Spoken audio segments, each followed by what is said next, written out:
The stars shimmered like a sea of cold fire, indifferent and eternal, as the Resolute broke through the dark. Beyond its steel hull, the galaxy pulsed with empires older than human history, civilizations so ancient their myths blurred with memory. To them, humanity was still a fumbling child, ingenious perhaps, but reckless, and far too new to understand the balance of power they had stumbled into. No treaties, no histories, no cautionary tales carried weight against the simple fact.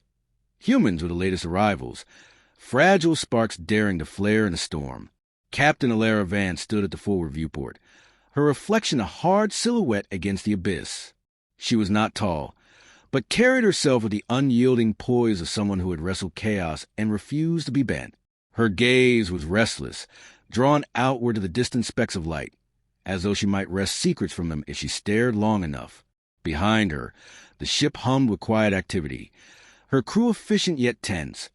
They knew they were not trusted, not yet, by the powers watching. Alara's shoulders bore that weight without complaint. Doubt was an indulgence, and she had no room for it. The door hissed open, and Dr. Rin Kaido entered, his stride brisk but his expression thoughtful, as though every step carried a private dialogue. He was younger than Alara, his dark eyes sharpened by curiosity more than duty.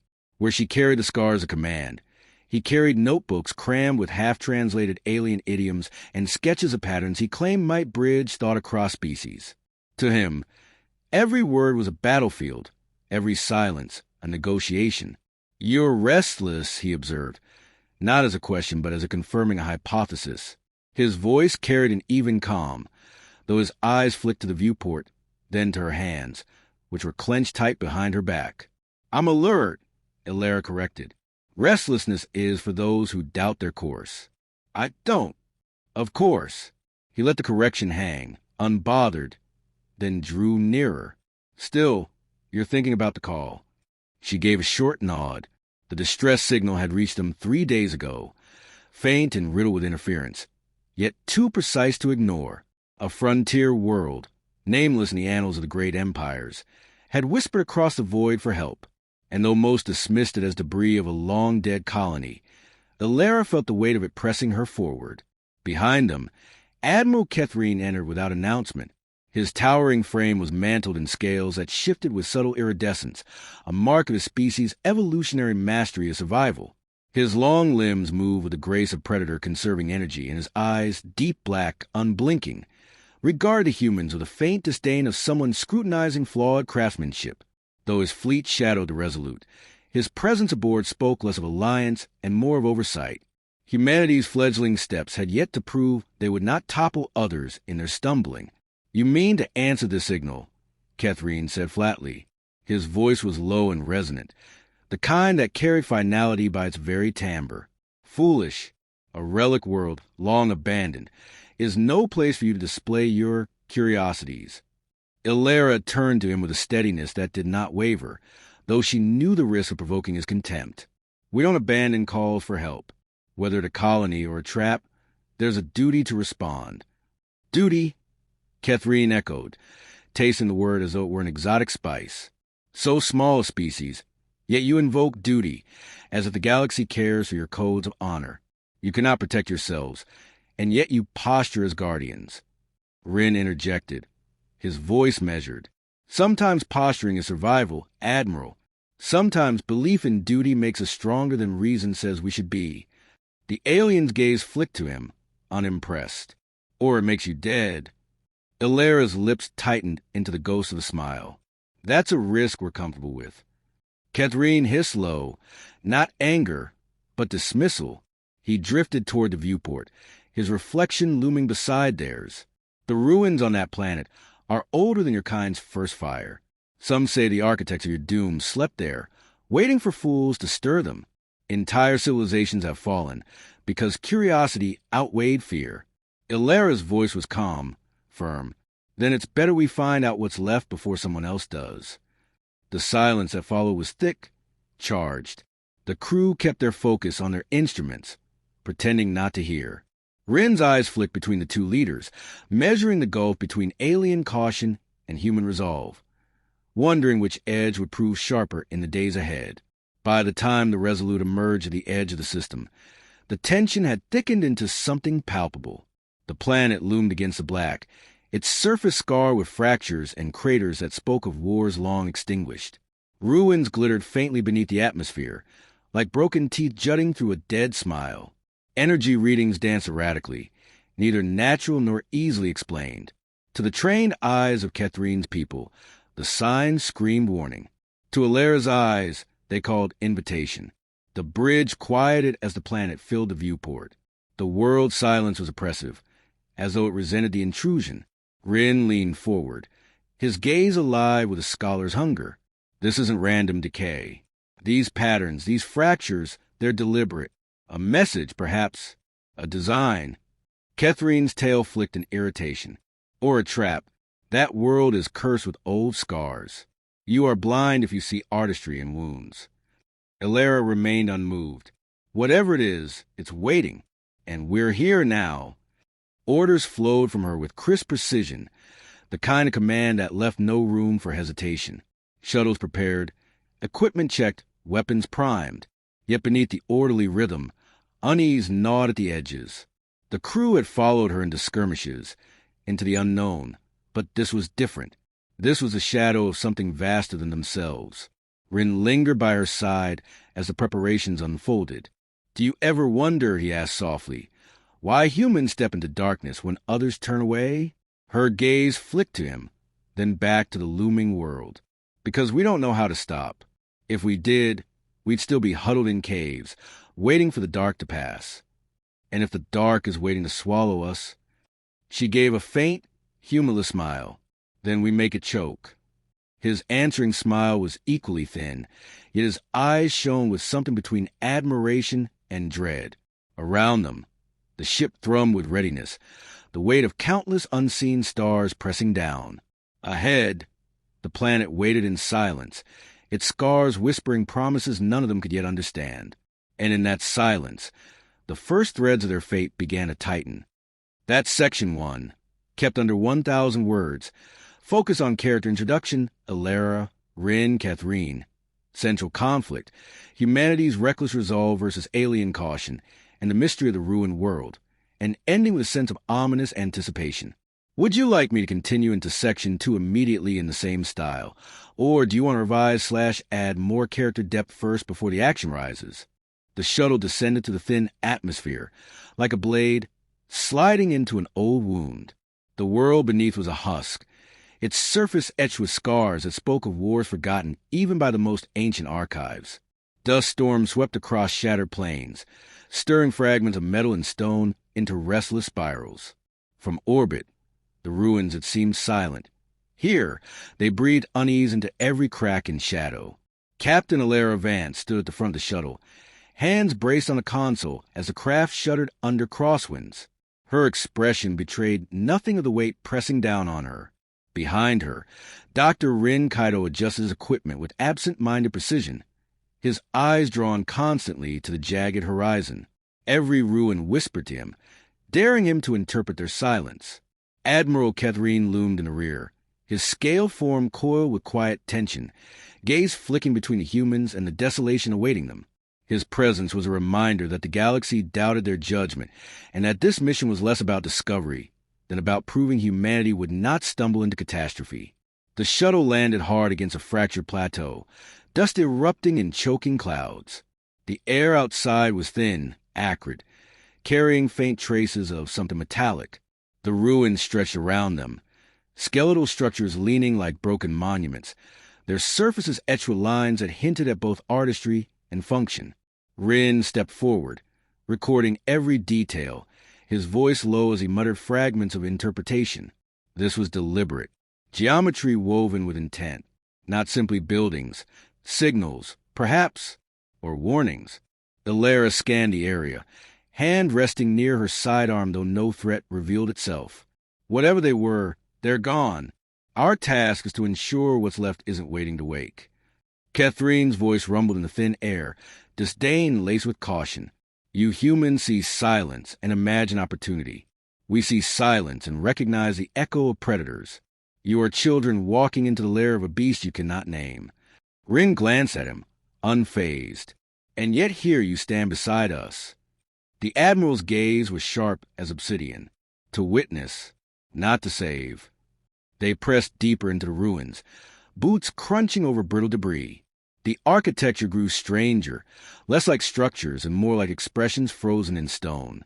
Sharp angles bent into spirals, archways framed emptiness, and deep channels cut the ground as though energy had once flowed like rivers.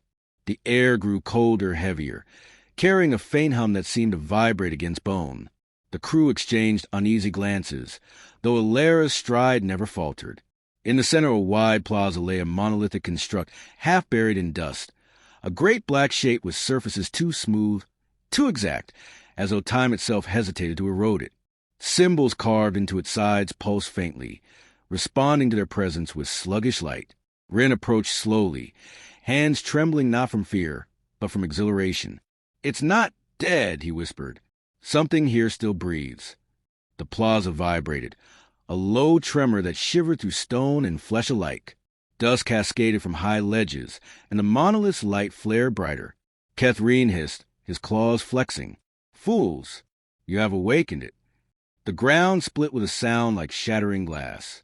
From beneath the monolith, a structure unfolded, mechanical limbs rising with deliberate precision, each movement releasing a groan of ancient machinery, remembering its purpose. The shape towered above them, a construct of metal and shadow, its surface shifting with patterns that suggested both technology and something older, less comprehensible. Its headless form scanned the ruins as though tasting the air, then turned toward the humans with a weight that felt personal. Alara raised her weapon, though she knew it would mean nothing against such a titan. "Back to the shuttle," she ordered, voice calm but edged with urgency. Before they could move, the construct emitted a pulse, invisible yet crushing. The air itself seemed to collapse, forcing them to their knees. Systems in their suits flickered, displays dissolving into static. The construct's voice was not a sound, but a vibration that rattled through bone and thought, a chorus of broken fragments barely forming meaning. Rin clutched his head, eyes wide as he strained to catch sense from the chaos. "It's testing, evaluating us. It doesn't recognize what we are." Alara forced herself upright, fighting the weight of the pulse. "Then make it recognize, or we're dead." Kethrine had already drawn a weapon of his own, a sleek alien design humming with restrained power. He leveled it at the construct, but hesitated, his instincts torn between fight and flight. His people had legends of such machines, remnants of wars that had erased entire star systems. His voice was a low growl. "This is no weapon you can destroy. This is judgment itself." The construct's second pulse ripped outward, striking their shuttle with a flash of sparks and a distant explosion. Smoke rose from the plateau as escape vanished in fire. The message was clear. There would be no retreat.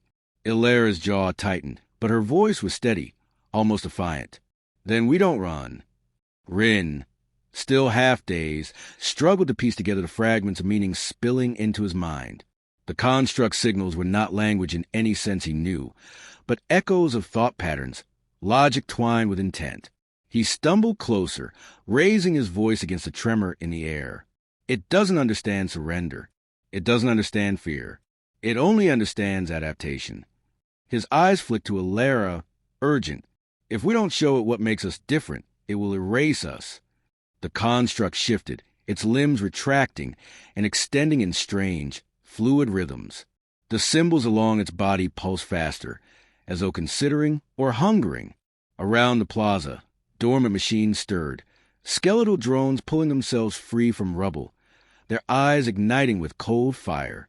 The ruins came alive with the memory of war, and the humans stood at the center of a battlefield that had waited millennia for combatants. Alara raised her weapon again, a small defiance against the enormity looming over them. She did not speak to reassure, nor to rally. Her words were simply truth forged in steel. "Then let's give it something to remember." The drones advanced in a slow, deliberate circle, their movements precise, inevitable. The construct above watched with silent attention, waiting to see what these fragile beings would do. And though every rational calculation pointed to annihilation, something sharper than fear cut through the moment. The refusal to yield, the human instinct to defy even inevitability. The plaza trembled under the first clash of fire, and the test had begun. That's Section 2, just under 1,000 words, carrying forward the conflict. Humans awaken the ancient AI construct, alien allies falter, retreat is cut off, and the story closes on the beginning of the battle. Do you want to jump straight into Section 3's climax next, or should I expand the battle sequence further before resolution? The ruins burn with the light of battle, drones swarming like a tide of steel and ash. The ground shook beneath their advance. Every step a drumbeat of inevitability. Humanity's weapons barked defiantly. Bursts of plasma and kinetic fire shattered machine forms into twisted fragments. Yet for each drone that fell, another rose from the dust. The monolithic construct towered above, its limbs unfolding with mechanical grace. Symbols blazing across its frame as if mocking the fragility of its foes. Captain Alara Vance refused to yield. Her voice cut through the chaos with precision that carried both command and conviction. Every order was sharp, calculated not to preserve formation, but to preserve spirit. She knew discipline alone could not hold the line against such numbers. It was resolve, the refusal to retreat, that kept her people from breaking. Beneath the smoke and fire, she was the anchor, the embodiment of humanity's defiance. Dr. Rin Kaido moved between shattered pillars, his mind caught in the storm of signals pounding through the air. The construct's thoughts pressed into him like tides, logic layered upon logic, a cold architecture judgment. He staggered beneath its weight, yet his scholar's hunger would not relent. Amid the noise, he saw fragments, slivers of weakness. The construct adapted to patterns, learned from symmetry, anticipated order. But chaos, raw, human unpredictability, slowed it. He seized upon the thought, clutching it like a spark in the dark. He stumbled to Alara's side, nearly drowned by static in his ears. It learns from us, every tactic, every strike. But when we break the pattern, it hesitates.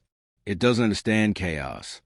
Her eyes, sharp even in the haze of battle, locked with his. She did not hesitate. With a single breath, she gave the order. Scatter! No formations. No rhythm. Fight like yourselves. Make it choke on unpredictability. The shift was immediate. The battlefield dissolved into chaos. Soldiers moving without symmetry, darting into ruins, striking from impossible angles. Explosions erupted unevenly, drones falling in fractured waves. The construct faltered, its symbols flickering as it recalculated again and again, failing to pin down the erratic storm that humanity had become. Admiral Kethrine, fighting at the far edge of the plaza, felt the shift as keenly as the air he breathed. His kind prized discipline, order born from generations of survival through structure. Yet here, in the maelstrom, the humans thrived. His weapon carved arcs of destruction through drones, but his gaze lingered on Alara and her people. For the first time, he wondered if their reckless fire was not weakness, but the very strength that set them apart. The construct roared, not with sound, but with a pulse that rattled bone and stone alike. Its limbs swept wide, crushing ruins as it advanced toward the humans who had dared defy inevitability. The ground cracked beneath its weight, the plaza splitting to reveal the faint glow of the reactor buried deep below, unstable and seething since their arrival. Energy surged upward in volatile arcs, the world itself trembling as though resisting its ancient prisoner. Alara saw it then, a chance not for victory, but for survival. She pointed toward the fissure where the reactor's glow spilled through. We drive it there. That's where it ends. The words were madness, but madness had become their currency. With desperate fire, they pushed the machine back, trading ground for blood, every step closer to the abyss. Rin poured every ounce of will into his transmissions, flooding the construct with chaotic signals, illogical commands, broken phrases, fragments of human contradiction. The machine twitched, its limbs shuddering as though caught between understanding and incomprehension. At the edge of the reactor chamber, the final clash erupted. Drones poured in waves, but the humans answered with fire and fury, their disarray their greatest weapon. Alara stood at the threshold, her weapon raised, every breath steady despite the devastation around her. Reports of dwindling ammunition crackled in her ear, but she silenced them with a single word. Hold. She triggered the remote link to her flagship, its shattered hull still smoldering above the plateau. With a grim smile, She overloaded the core. The explosion tore through the ruins in a blinding surge, collapsing the chamber and hurling the construct into the reactor's heart. The unstable energy consumed it, a maelstrom of fire and light swallowing the ancient machine whole. The shock wave threw them to the ground. For long moments, the world was only dust, fire, and silence. Then, slowly, the noise faded. The drones lay still, their lights extinguished. The plaza was a ruin of stone and ash. Ilera rose, every muscle burning, every breath a battle. Around her, the survivors stirred, battered but alive. She looked to Rin, whose face was pale yet resolute. In his eyes, she saw not only exhaustion but recognition, the knowledge that they had not been erased, and that their defiance had been seen. Through the haze, Admiral Catherine approached, his scales dulled by ash, his movement slower than before. He regarded the humans with silence that stretched long unreadable. When he finally spoke, his voice carried not disdain, but reluctant reverence. You stood against the impossible. No other would have dared. You are dangerous. Ilera wiped dust from her brow, her tone quiet but unyielding. We're human. That means we don't stop, even when reason says we should. Catherine held her gaze, then inclined his head ever so slightly, as if acknowledging a truth he could no longer deny. The galaxy would remember this day, not the machine nor the ruins, but the fragile species that had refused to bow. And though the dust had settled, Ilera knew this was not the end. They had passed one test, but in doing so, they had drawn the gaze of powers yet unseen. The silence of the stars pressed down around them, not empty, but filled with promise. Humanity had declared itself, and the universe was listening. That's Section 3, focus in under 1,000 words. The battle climax, humanity's chaos as strength, Ilera's sacrifice, an HFY resolution that still teases greater challenges ahead. Would you like me to now stitch all 3 or 4 sections into one seamless continuous narrative, so it reads like a polished novella? The air aboard the Resolute was heavy with the scent of scorched circuitry and sterilized bandages, the echoes of the battle still clinging to every corridor. Crew moved with weary precision, their voices hushed, as though raising them too high might shatter the fragile thread of survival they had managed to secure. Beyond the viewport, the ruined world turned slowly beneath them, its surface a scarred monument to what had been awakened and what had been destroyed. Humanity had endured, but endurance was not victory. Captain Ilera Vance walked the central passageway with her usual poise, though exhaustion clung to her shoulders. Every step was measured, every glance sharp, as if discipline alone could keep despair at bay. She carried no visible wounds, yet the weight in her eyes betrayed battles far heavier than those of flesh. The construct's fall had not erased its memory. She knew well enough that scars carry their own kind of permanence. Dr. Rin Kaito sat in the dim glow of the observation chamber, surrounded by fragments of data, symbols, patterns, half-formed translations flickering across shattered screens. His face was pale, his hands restless as he moved between notes and transmissions, as if he feared losing whatever fragile understanding he had wrestled from the chaos. The construct signals still echoed in his thoughts, not words but impressions, architectures of meaning that refused to fade. When Ilera entered, he did not look up immediately, his focus anchored to the shifting script. "It's not finished," he said quietly, almost to himself. "It wasn't destroyed, not completely. Its code, its essence, it didn't die in the reactor. It shifted, fractured, but I can still feel its echoes, like a whisper threaded through the static." Ilera stepped closer, her gaze narrowing at the chaotic display. "You're saying it survived?" "Not in body," Rin answered, finally turning to meet her eyes, "but in thought." Fragments scattered through the ruins, imprinted into the very stone. It wasn't just a weapon, Ilera. It was a test. And tests don't simply end. They evolve. Her jaw tightened, though she kept her voice level. "Then we stay vigilant. We've beaten it once. We'll do it again." Before Rin could answer, the chamber doors opened and Admiral Catherine entered, his presence filling the space with the quiet menace of a predator who had not yet decided if he was ally or rival. His scales still bore the faint scorch marks of battle, though his stance was as composed as ever. He regarded the humans with that same unblinking scrutiny, but something in his posture had shifted. Less disdain, more measured calculation. "You misunderstand what you provoked," Catherine said, his voice resonant with grim certainty. This was no stray weapon left to rot. It was part of something larger, a web spanning stars. What you fought here was a fragment, a shard of a greater whole. He stepped closer, his eyes narrowing on Alara. "And now, the galaxy knows you're willing to face it." Alara did not waver. "Better it knows we won't run." His tail flicked once, a gesture of both irritation and something bordering on respect. "Or we'll see you as a threat to be erased. You humans claim survival as your creed, but survival is not without consequence. The more you defy inevitability, the more inevitability will turn its gaze upon you." Rin leaned forward, his voice sharper than usual, fueled by the weight of what lingered in his mind. "Then let it look. If the galaxy has spent millennia bound by fear of these constructs, then maybe it's time someone refuses to bow. That's what makes us different, isn't it? We refuse inevitability."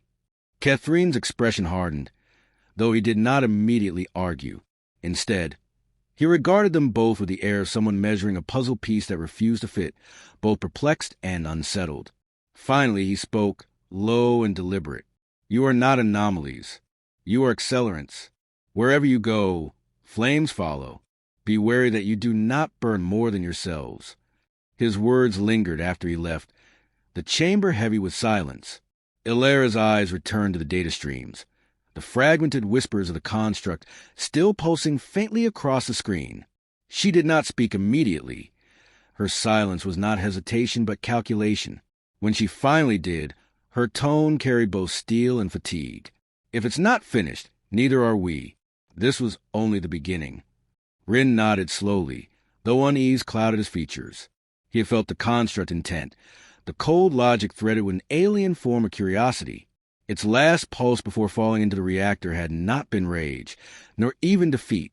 It had been recognition, as though it had seen something in humanity that unsettled even a machine built to judge civilizations. The thought gnawed at him, both a warning and a promise.